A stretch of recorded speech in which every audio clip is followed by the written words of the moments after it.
Est-ce que vous m'entendez bien? On va essayer un petit peu. Merci d'être venus aussi nombreux. Je suis Xavier Perret, donc je suis le directeur du Cloud Azure chez Microsoft France. Et je suis ravi d'animer cette session pour une petite demi-heure avec Jean-Cédric Costa, qui est le Chief Information Officer du groupe La Redoute. Voilà, donc merci encore d'être aussi nombreux. Ce qu'on va brasser aujourd'hui, on ne voit plus le titre ici, mais c'est le cloud et le digital pour améliorer l'expérience client et supporter la transformation de La Redoute. On va un petit peu vous raconter, et surtout Jean-Cédric, l'histoire un peu de la transformation de ce groupe. Pourquoi le passage au cloud? Évidemment Azure, mais aussi, vous n'êtes pas sans savoir que nous avons construit des clouds for retail chez Microsoft, et donc un peu expliciter ce que ça permet, c'est que ce n'est pas juste un changement technologique, mais c'est une manière de faire pour finalement passer à l'échelle, permettre de développer à l'international, on va le voir, de penser différemment les organisations pour un retailer comme l'est aujourd'hui principalement en e-commerce La Redoute. Merci Jean-Cédric d'être là. Merci. Alors La Redoute, qui ne connaît pas La Redoute? Alors qui connaît? Ça va être plus simple pour... Voilà, je m'en doutais. Est-ce que vous savez quand est née La Redoute? Quelle année? Vous avez une petite idée? C'est le moment quiz de la session. Voilà, en 1837, je me suis un peu renseigné, donc évidemment vous connaissez, il a commencé en 1837 par une filature de coton. Évidemment les origines de La Redoute, c'est à Roubaix, dans le nord de la France, derrière. Et pour la petite histoire, pourquoi ça s'appelle La Redoute?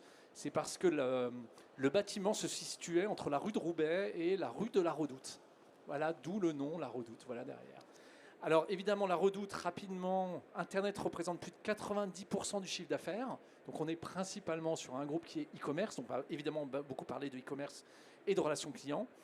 C'est le seul acteur du e-commerce en France à créer, distribuer et livrer en France comme à l'international, avec une expérience, donc La Redoute, premier site d'achat, d'habillement et de décoration en France, avec plus de 12 millions de visiteurs uniques par mois. Je pense qu'on y reviendra dessus. Alors peut-être d'abord Jean-Cédric te présenter et puis expliquer aujourd'hui La Redoute, c'est quoi finalement les challenges d'aujourd'hui et j'allais dire les ambitions. Bonjour à tous, Jean-Cédric, moi ça fait 2 ans et demi que je suis à La Redoute pour aider La Redoute à écrire cette nouvelle page de... Moi, ouais. On va essayer de faire un petit peu mieux. À écrire cette nouvelle page de son histoire, comme ça. Voilà, merci pour le tip. Le but aujourd'hui pour La Redoute, c'est d'accélérer sa croissance à l'international, en plus de la France, c'est ce qu'a évoqué Xavier. Et notre mission, telle qu'on l'a définie, c'est embellir la vie des familles, effectivement, autour d'activités de distribution de prêt-à-porter, mais aussi de décoration, de linge de maison, de canapés, de meubles. Et ça, c'est un des gros axes de développement de La Redoute aujourd'hui. Alors il y a un plan stratégique, peut-être qu'on peut y revenir rapidement, 2022-2028, qui s'appelle The Great R. Pour La Redoute, j'imagine.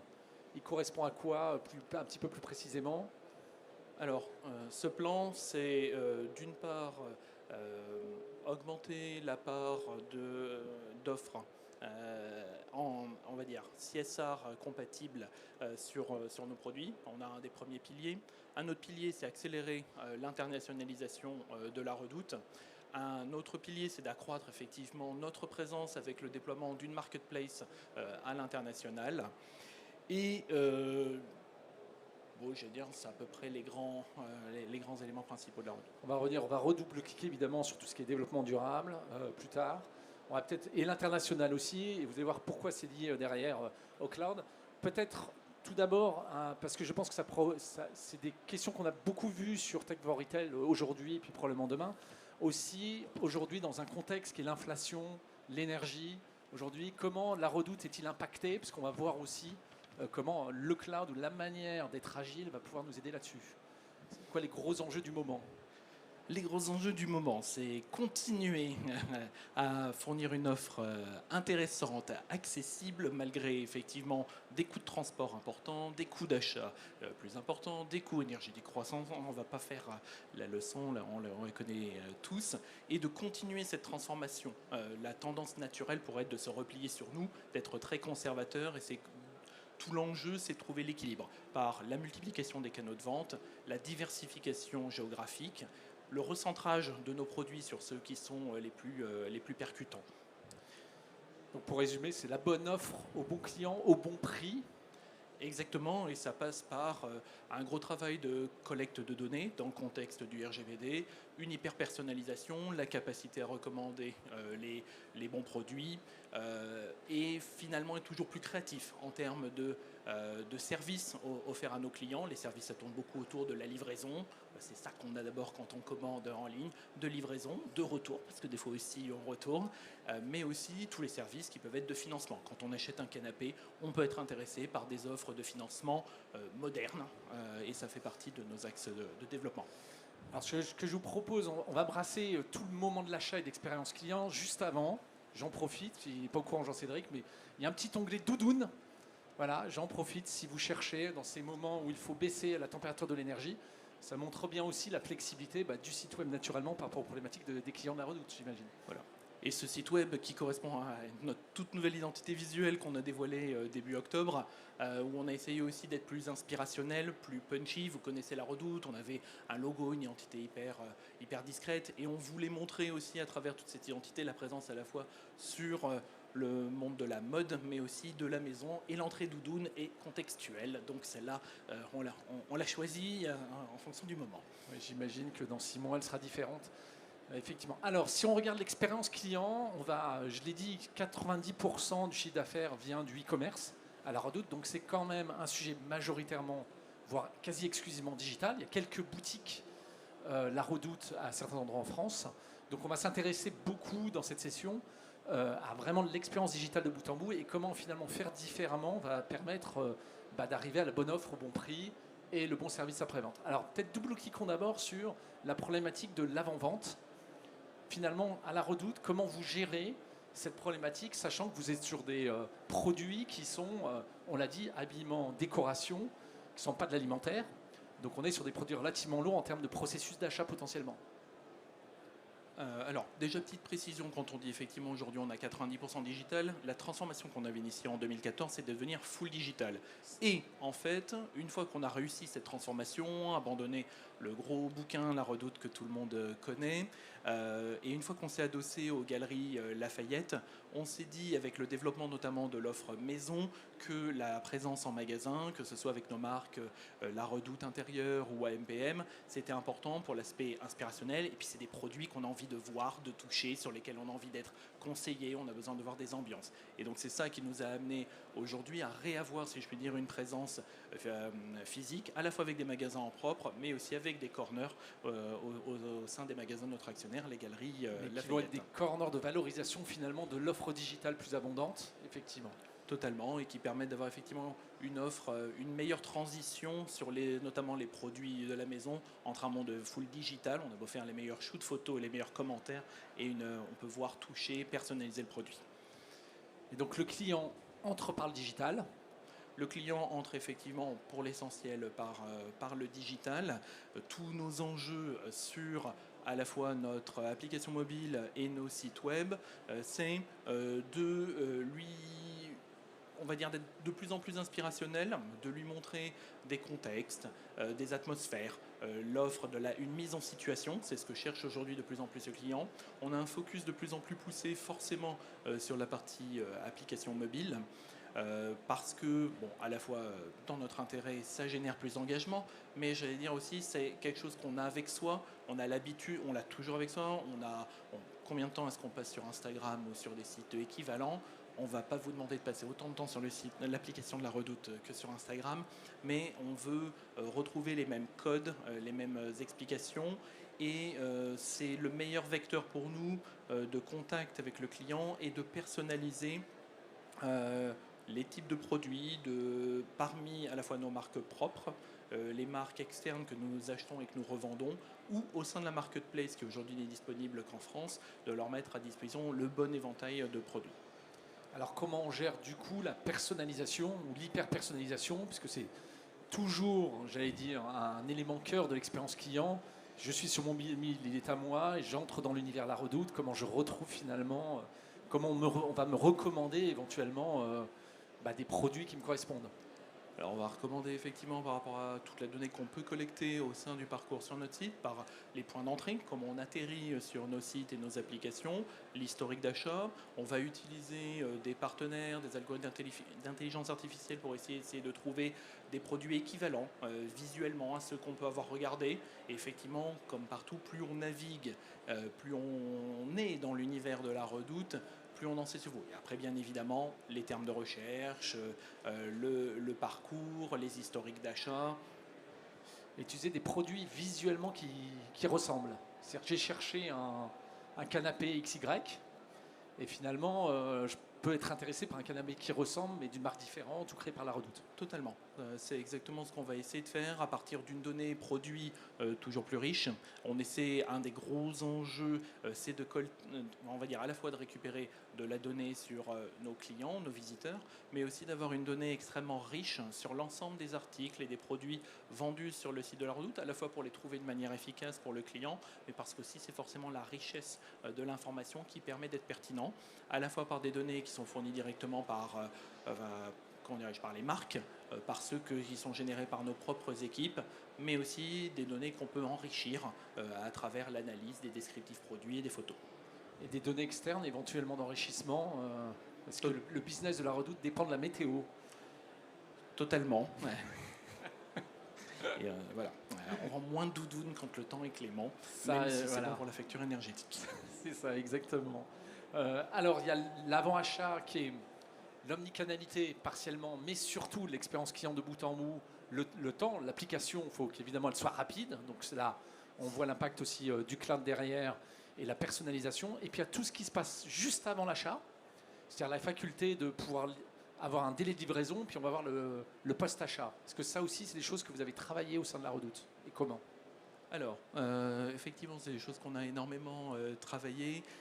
Alors d'abord, ça passe par trouver les bons partenaires de livraison, s'intégrer avec eux, avec toute université, trouver les bons partenaires qui nous facilitent l'intégration avec ces partenaires de livraison pour fournir le meilleur délai d'achat, le traduire en fonction de l'entrepôt dans lequel se trouve l'article, le meilleur délai de livraison. Oui, déjà que le produit soit disponible, qu'on puisse l'acheter, qu'on puisse le livrer.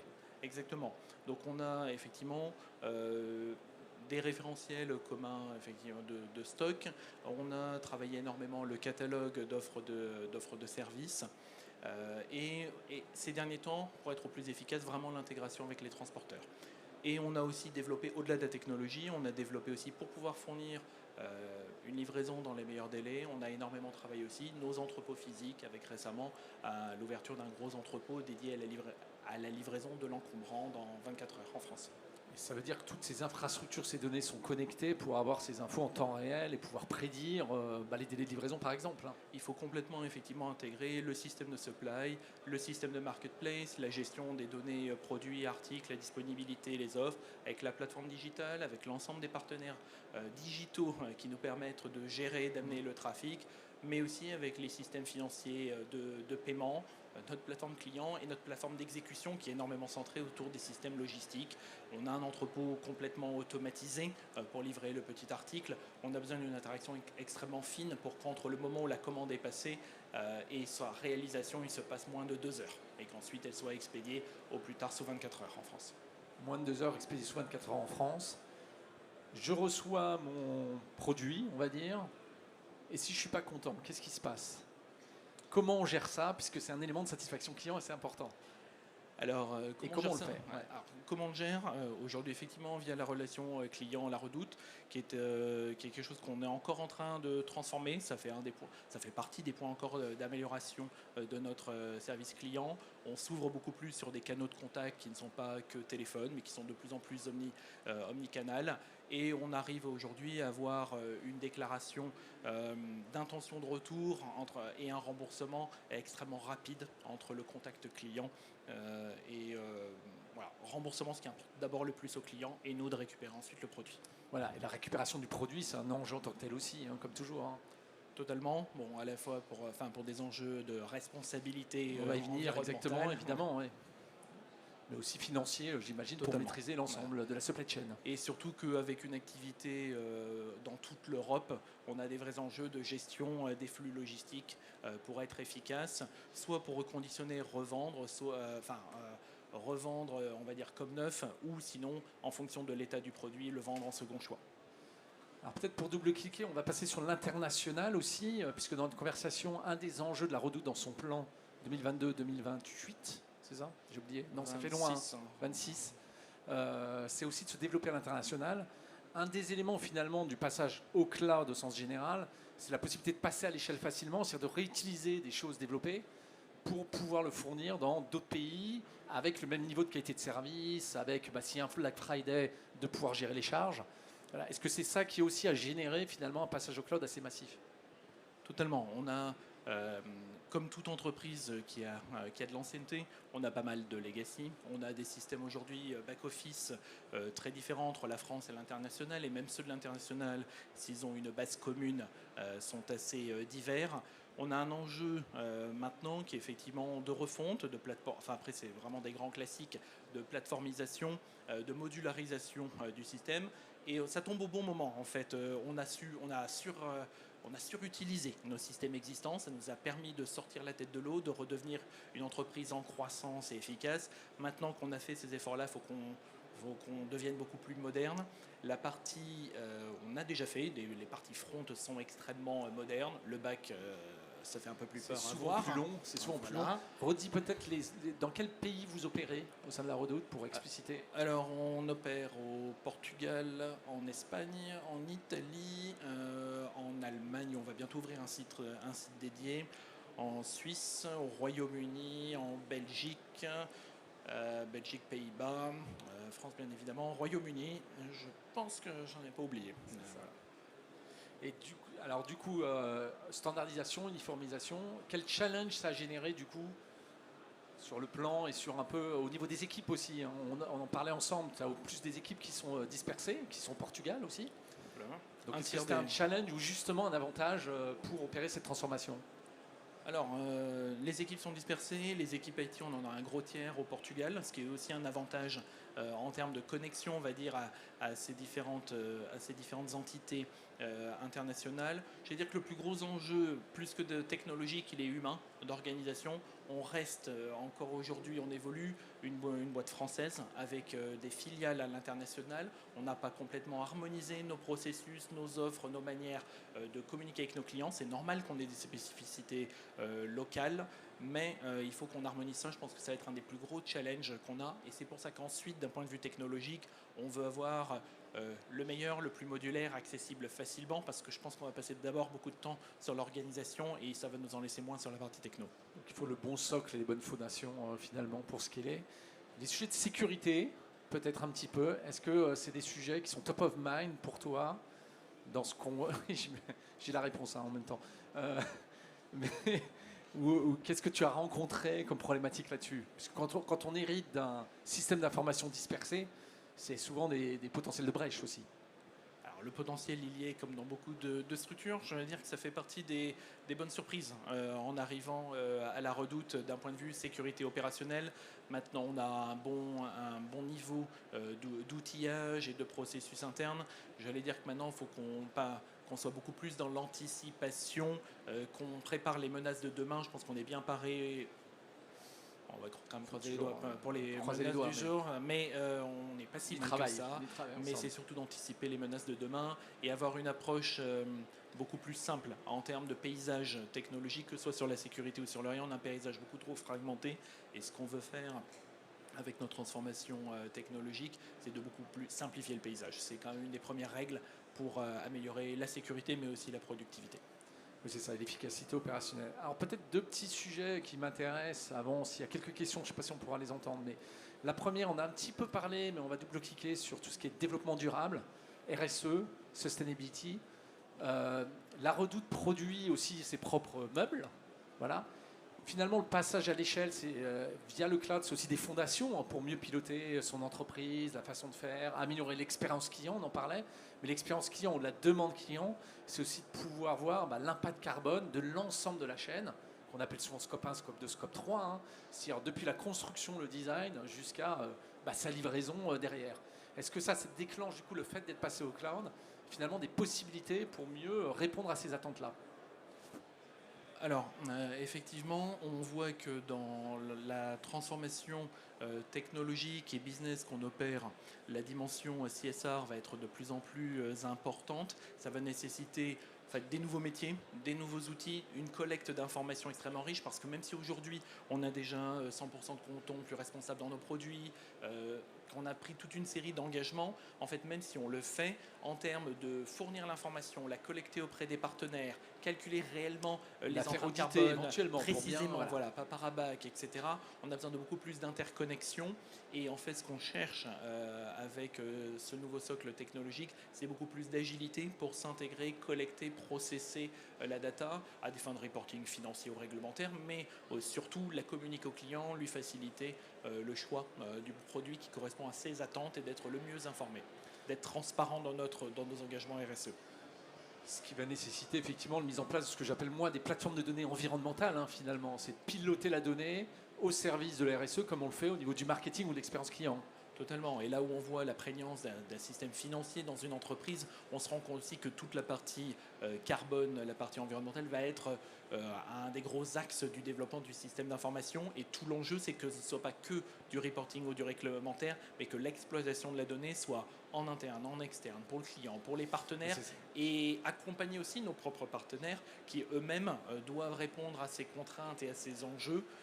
Et on va tous avancer un petit peu ensemble, probablement de manière un peu chaotique, et la technologie doit se permettre de faciliter ces échanges. Est-ce qu'on peut imaginer pour le plus tard de pouvoir choisir son mode de livraison en fonction de son impact carbone? Totalement.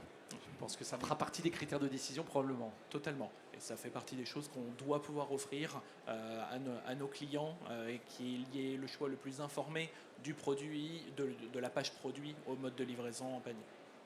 Alors peut-être avant de conclure, peut-être c'est en termes de technologie, on voit pas mal de technologies, d'ailleurs tu en as parlé de recommandations de machine learning. Qu'est-ce que tu vois le plus prégnant aujourd'hui, que tu aimerais dans tes rêves les plus fous? Évidemment on travaille ensemble sur Microsoft Azure, mais finalement implémenter derrière pour apporter justement une expérience client encore plus améliorée. Beaucoup de choses. Beaucoup de choses. Je vais faire la liste.